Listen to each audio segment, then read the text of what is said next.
अगर आप present moment मतलब माइंडफुल होके कोई भी वर्क कर रहे हो, बाई चांस मैं कुछ लिखावट का काम कर रहा हूँ, मैं गाने सुन रहा हूँ अच्छे ध्यान से, मैं पानी पी रहा हूँ उसको महसूस कर रहा हूँ, मैं कुछ खेल रहा हूँ, उसको बोलते हैं प्रेजेंट मोमेंट, मतलब एक अवेयर होकर के हम काम कर रहे हैं। तो आपको जो लिखावट, जो आप विचार अपने दिमाग में जो चल रहे हैं उसको एक लिखाई दे रहे हो, तो उसको क्या बोलेंगे? आप अपने विचारों के प्रति अवेयर हो, आप अवेयरनेस में रह करके उन विचारों को लिख रहे हो।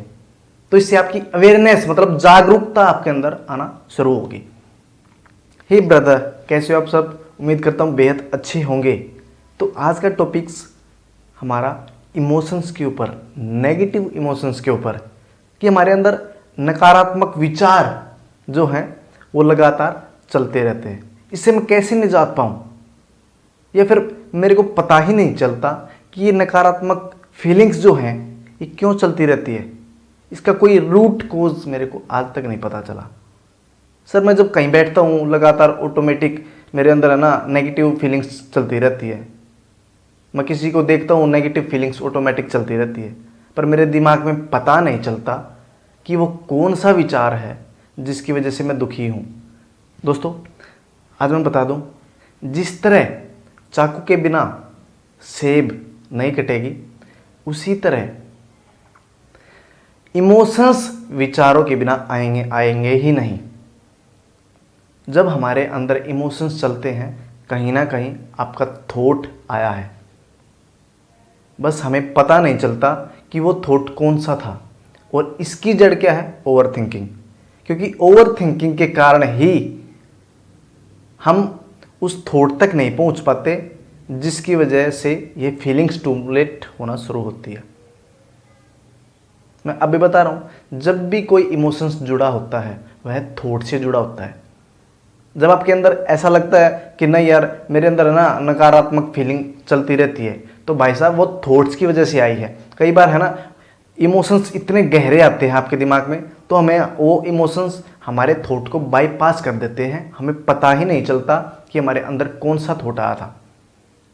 अब मैं बताता हूँ कि कैसे हर विचार के साथ थॉट जुड़ा होता है। फर्ज कीजिए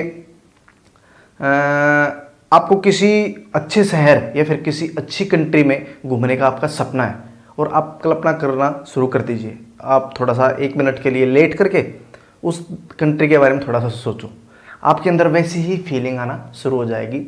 आपको ऐसा लगेगा कि मैं उसी कंट्री में पहुंच गया हूं, और आप वैसा ही फील करने लग जाओगे, क्योंकि उस थॉट से वह फीलिंग जुड़ी हुई है, उस थॉट के पीछे वो फीलिंग्स जुड़ी हुई है। अब फर्ज कीजिए कि आप कल शाम को गोलगप्पे खाने का थोड़ा सा प्लान बना रहे हो। 1 सेकंड के लिए ये सोच ले, मुंह में पानी आ गया, लार। जो अपनी सलाइवा आई है आपके मुंह में, ये क्यों आई है? क्योंकि उस थॉट ने इमोशन जनरेट करना शुरू किया है।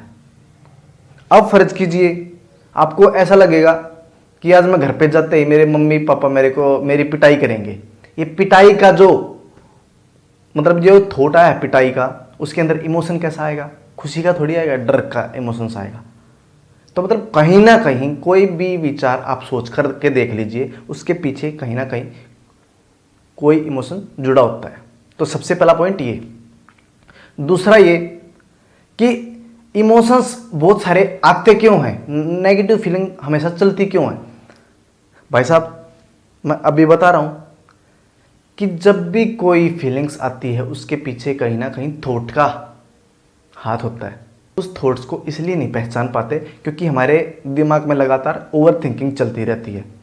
ओवर थिंकिंग का और इमोशंस का आपस में क्या कनेक्शन है? कनेक्शन बहुत गहरा साहब, समझ करके देखिएगा।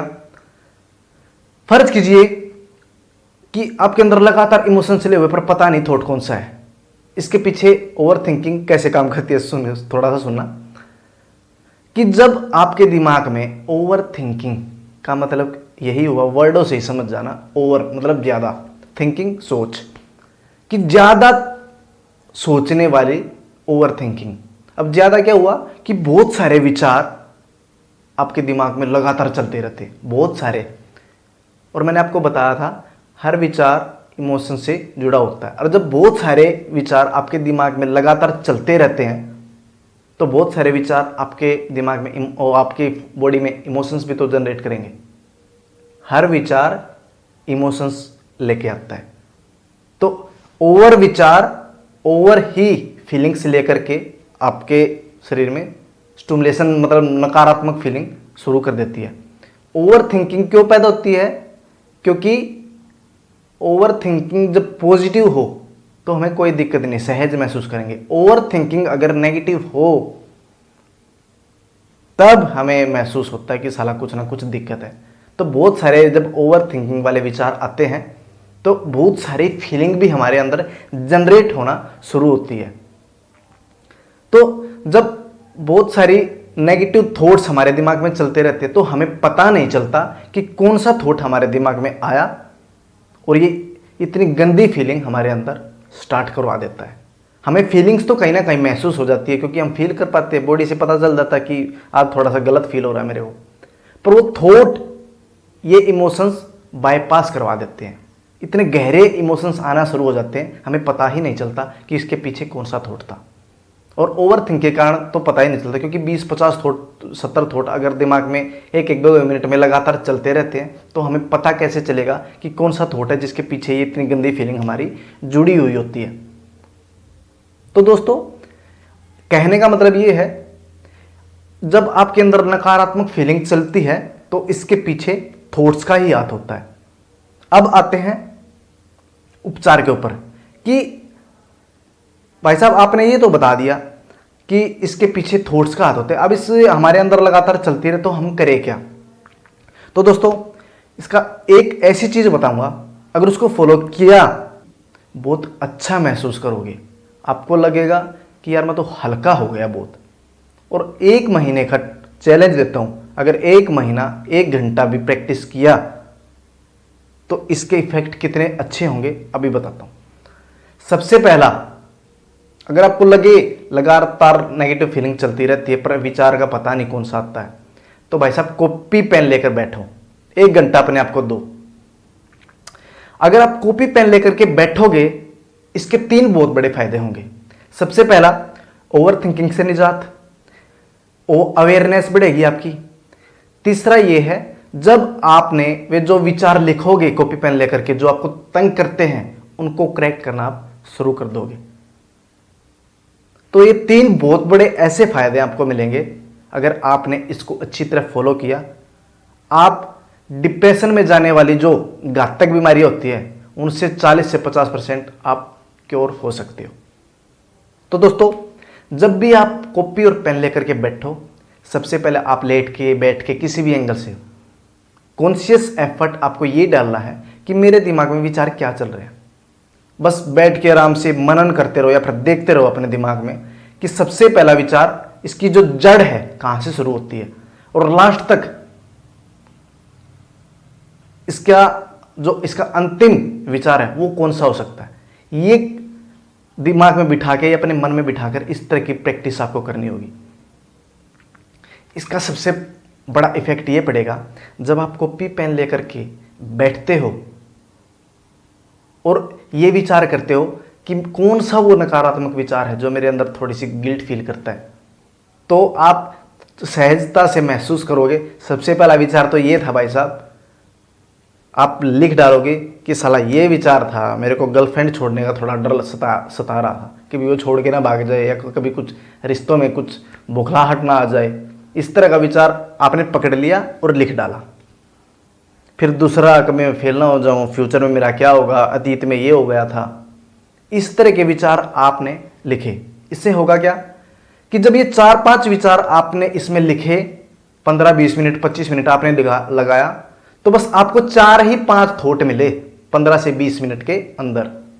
तो इसका मतलब क्या हुआ कि आपने कॉन्शियस एफर्ट डाल के जब ये 4-5 थॉट निकाल ले, तो इसका मतलब ओवर थिंकिंग से निजात पाना शुरू कर दिया आपने, क्योंकि ये बस आपको 20-25 मिनट में 4 ही 5 थॉट मिले। अगर आप कॉन्शियस एफर्ट नहीं डालते, मतलब इस चीज़ की प्रैक्टिस नहीं करते, तो ओवर थिंकिंग तो रहती। फिर तो वही मिनट में 50 थॉट 40 थॉट वो थॉट। अब आपका माइंड भी आपको सपोर्ट करेगा क्योंकि वो इतने विचार नहीं देगा। अब ओवर थिंकिंग को बिल्कुल भी नहीं देगा। इतना चालाक है अपना मन, इसको कंट्रोल करना हमारे पक्ष में होता है। अगर हम इसका अच्छे उपयोग करें तब भी हमारे सपोर्ट में, अगर गलत चीज़ करें तो गलत में भी हमारा सपोर्ट करेगा ये। अब ये आपको विचार देना बंद कर देगा, क्योंकि आप कॉन्शियस एफर्ट लगाकर अपने विचारों को देख रहे हो। 4 ही 5 मिले, 4 ही 5 आपने नोट किए, और 4-5 नोट करने के बाद इससे क्या होगा कि 20-25 मिनट में आपको 4 ही 5 थॉट मिले जो आपको तंग कर रहे थे। अब उसको आपने लिख डाला।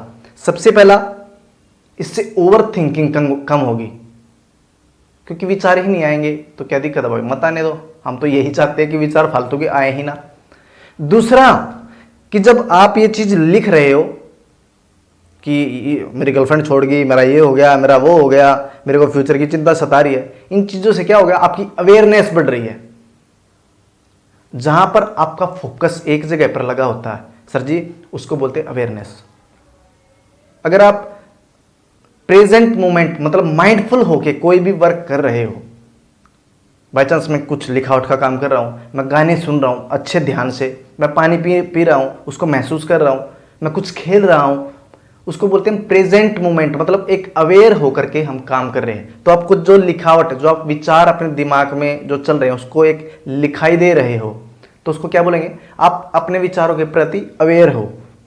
आप अवेयरनेस में रह करके उन विचारों को लिख रहे हो, तो इससे आपकी अवेयरनेस मतलब जागरूकता आपके अंदर आना शुरू होगी। दूसरा पॉइंट। तीसरा पॉइंट यह है, जो आपने थॉट्स लिखे 4 या 5 जो आपके दिमाग में से निकाले आपने, इनको क्रैक करना शुरू हो जाओ। इसको क्रैक करना शुरू कीजिए। भाई गर्लफ्रेंड छोड़ के भागेगी, क्यों भागेगी? अगर मैं कुछ ऐसा करूं जिससे हमारी रिलेशनशिप मजबूत हो तो क्यों भागेगी भाई?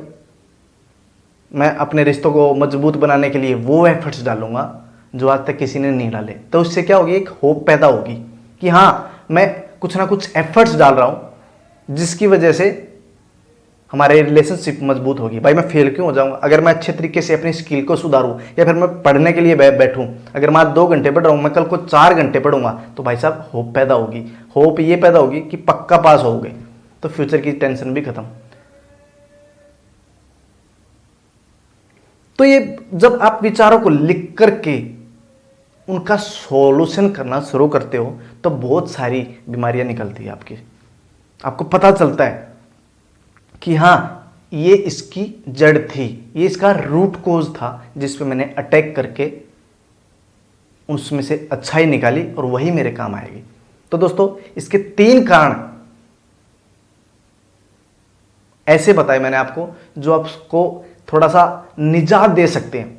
और बीमारी भी मैंने आपको बताई कि ये शुरू कहाँ से होती है, उपचार भी मैंने बताए।